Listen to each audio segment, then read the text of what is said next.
विषय पर हमको कोई प्रतिक्रिया नहीं देना है। हमारे बहुत सारे प्रवक्तागण बैठे हैं, इस बात को लेकर जवाब देंगे। माननीय मुख्यमंत्री जी ने, आप लोग इसके गवाह हैं, किस तरह से माननीय मुख्यमंत्री जी ने जाति आधारित गणना करा दी, फिर आरक्षण का दायरा बढ़ाए, फिर हाईकोर्ट ने रोक लगा दिया। मुस्तैदी के साथ इस आरक्षण का दायरा जो बढ़ाए हैं, जो कोर्ट का मामला है, इसमें लगी हुई। अन्य जगह के लोग भी बिहार में आ सकते हैं, यहाँ के लोग भी बिहार देश के किसी हिस्से में जा सकते हैं। इस देश में जब लोकसभा चुनाव हो रहा था तो बिहार में एक नेत्री थी बीमा भारती, उनकी चर्चा जोर शोर से थी। आपको बता दें कि बीमा भारती जेडीयू से कई बार विधायक रह चुकी है, निर्दलीय विधायक रह चुकी है। उसके बाद नीतीश कुमार के साथ उनका अनबन हुआ और वो नीतीश कुमार की पार्टी यानी कि जेडीयू से त्यागपत्र देके वो आरजेडी में चले गए और पूर्णिया से लोकसभा चुनाव लड़ा और लोकसभा चुनाव में उनको पप्पू यादव ने परास्त कर दिया और उनको 3 नंबर पर कर दिया। फिर अगर रुपौली उपचुनाव की बात करें तो वहाँ पे भी बीमा भारती का तीसरा नंबर आया और निर्दलीय वहाँ से भी जीत हासिल किए। लेकिन बीमा भारती 2 दिन पूर्व नीतीश कुमार से मिले हैं। उसके बाद खबरें चल रही है कि फिर से बीमा भारती नीतीश कुमार के साथ आएंगे, यानी कि जेडीयू ज्वाइन करेंगे।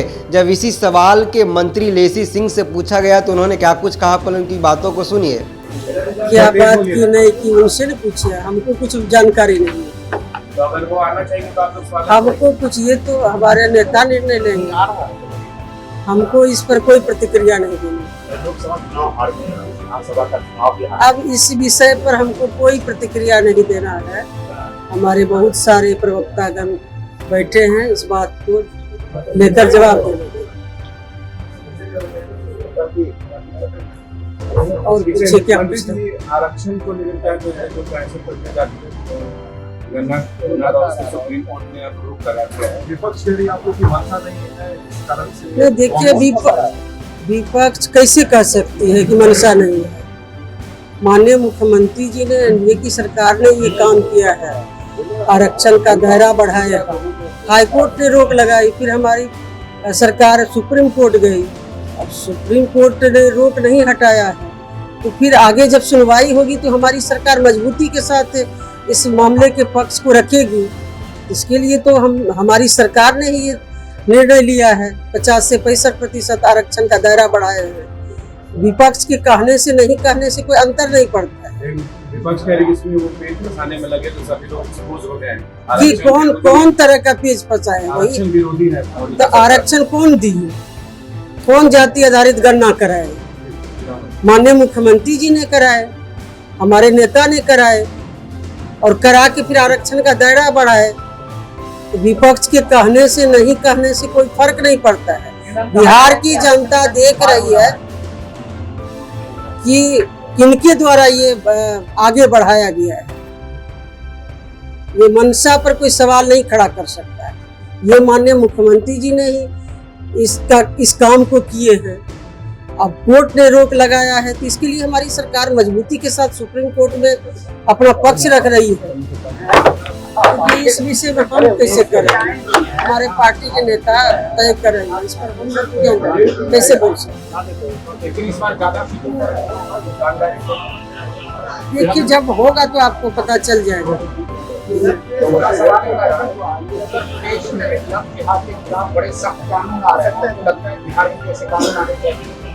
अब बिहार की बात पूछिए ना, यूपी की बात हमसे क्यों पूछ रहे हैं?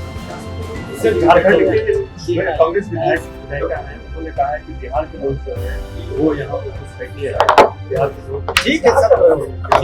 देश तो एक है ना, देश में कहीं भी कोई भी जा सकते हैं।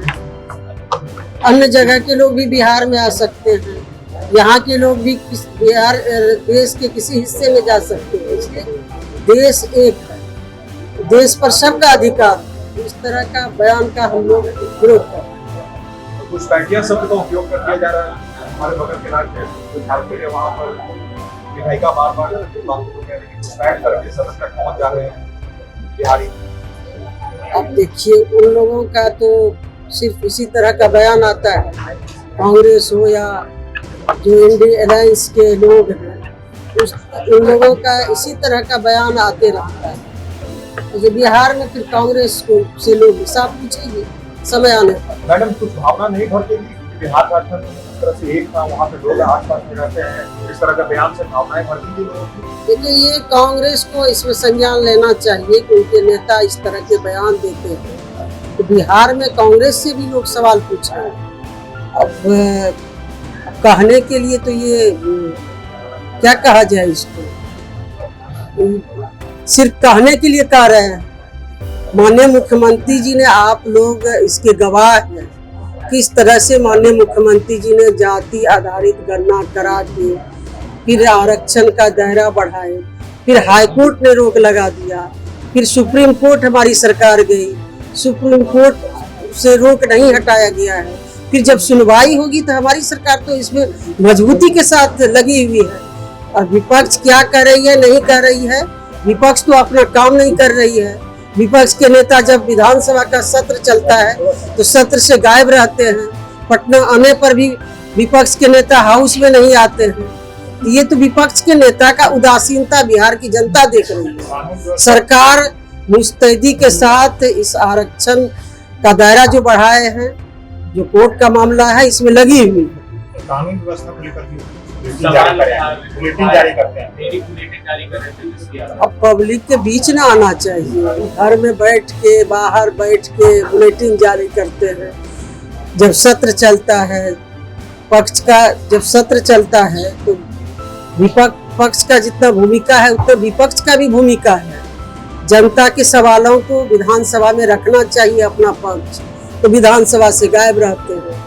घर में बैठ के बुलेटिन जारी करते हैं।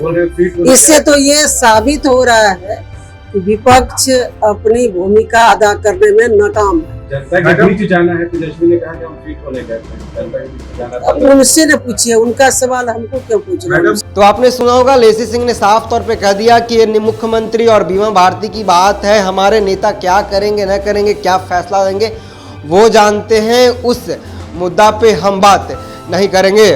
और जिस तरह से अपना पड़ोसी जो राज्य है उत्तर प्रदेश, वहाँ लव जिहाद को देखते हुए योगी सरकार ने बड़ा फैसला लिया है और कानून भी बनाया है। उम्र कैद की भी प्रावधान उस कानून में किया गया है। जब इसी सवाल को लेसी सिंह से पूछा गया तो उन्होंने साफ तौर पे बिहार में इस तरह के कानून बनाने से मना कर दिया। उन्होंने कहा है कि भाई बिहार में हम लोग रहते हैं, बिहार की बात पूछा कीजिए। लेकिन बिहार विधानसभा चुनाव के जो अब दिन पे दिन जब घटते जा रहे हैं, महज 15 से 16 महीना बिहार विधानसभा चुनाव के बाकी रह गए हैं और अभी से ही जितनी भी बिहार में पॉलिटिक्स पार्टियां हैं तमाम तैयारी शुरू कर चुकी है। अगर एनडीए की बात करें तो एनडीए में 5 घटक दल है: चिराग पासवान, बीजेपी, जेडीयू, जीतनराम मांझी, उपेंद्र कुशवाहा, पांचों मिलकर इस बार चुनाव लड़ेंगे। अगर चिराग पासवान के चाचा यानी कि पशुपति कुमार पारस अगर मिल जाते हैं तो 6 पार्टी हो जाएगी। लेकिन सीट के दावेदारी को लेकर आज से ही सुगबुगाहट तेज हो गई है। अगर सूत्रों की माने तो कहा जा रहा है कि जेडीयू इस बार ज़्यादा सीट पे चुनाव लड़ेगी। अब वो देखने वाली बात है। जब इसी सवाल को मीडिया ने पूछा था तो इस सवाल को जवाब देने से मंत्री लेसी सिंह ने मना कर दिया। उन्होंने कहा कि अभी चुनाव आने दीजिए, कुछ टाइम है, आए जैसे जैसे चुनाव नज़दीक आएगा सारा चीज़ क्लियर हो जाएगा। आरक्षण पर भी इन्होंने अपनी राय रखी है। इन्होंने कहा है कि मामला उच्चतम न्यायालय में है, जो भी उच्चतम न्यायालय फैसला देगी उसका स्वागत करेंगे। बहरहाल इस खबर में इतना ही। धन्यवाद।